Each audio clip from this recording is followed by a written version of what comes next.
1 साल बीत चुका था। ढोलकपुर वापस शांत था। गांव के लोग फिर से खुशी से जीने लगे थे। हर पूर्णिमा को लोग एक दिया जलाकर ठुन ठुन ठुन साहुर को याद करते थे। पर एक रात कुछ ऐसा हुआ जो फिर से सब कुछ बदल के रख दिया। लाशें फिर से मिलने लगी। हर 2 दिन बाद किसी न किसी के घर के सामने एक कटी हुई लाश पड़ी होती। गांव फिर से कांप उठा। एक दिन सब लोग महाराज के पास पहुंचते हैं और रो रो कर गांव की घटनाओं के बारे में बताते हैं। रात को महाराज 2 सेनापतियों से कहते हैं, जाओ और खोजो इस कांड के पीछे कौन है। लेकिन सुबह सिर्फ उनकी लाशें लौट कर आईं। एक का सिर था ही नहीं, दूसरे के पैर कट चुके थे।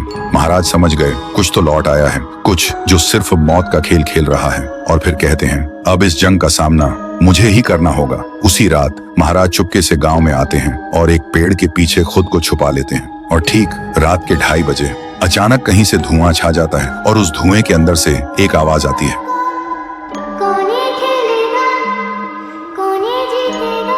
और फिर धुएं के बीच से निकलती है एक गुड़िया, गोल आंखें, एक बेजान सी मुस्कान, लेकिन चेहरा मौत का पैगाम। वो गुड़िया एक घर के गेट तक जाती है और बच्चों जैसा एक गाना गाने लगती है। उसके गाने की आवाज सुनकर एक आदमी बाहर आता है और अगले ही पल वो गुड़िया उसका सिर चबा जाती है। वो आदमी तड़प तड़प के वहीं जमीन पर गिर जाता है। महाराज सब कुछ देखते हैं। उनकी आंखें भर जाती हैं। उन्हें समझ आ जाता है इसके सामने जाना मतलब खुद का अंत लिखना है। अगली सुबह गांव के लोग इकट्ठा होते हैं। महाराज कहते हैं, ये पिछले भूत से भी ज्यादा डरावनी है।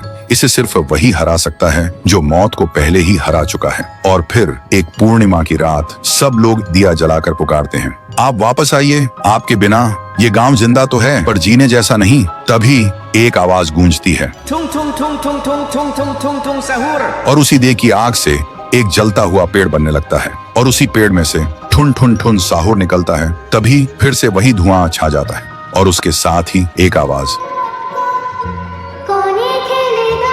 सब लोग घुटनों के बल गिर जाते हैं और कांपती आवाज में बोलते हैं, हमें बचाइए, वो आ गई है। ठुन ठुन ठुन साहुर एक जोरदार जंप करता है और सीधा उस धुएं में घुस जाता है और शुरू होती है एक आखिरी जंग। ठुन ठुन ठुन साहुर और गुड़िया की। जमीन कांपने लगती है, आसमान से बिजली गिरती है और जब धुआं हटता है तो दिखाई देता है गुड़िया बिखर चुकी थी। हाथ अलग, सिर अलग, पैर अलग। और तब से गांव में फिर से एक नई सुबह हुई। महाराज मुस्कुराए, गांव वाले जीने लगे और उस दिन के बाद ठुन ठुन ठुन साहुर सिर्फ एक भूत नहीं रहा, गांव का रक्षक बन गया। लेकिन उसी रात कुछ ऐसा हुआ जो किसी को भी पता नहीं चला। गुड़िया का सिर, हाथ, पैर अपने आप जुड़ने लगे थे और फिर वो वहां से चली गई। तो दोस्तों, अगर आप देखना चाहते हैं पीहू वर्सेस गुड़िया तो इस वीडियो को 1 लाख लाइक्स तक पहुंचा दो।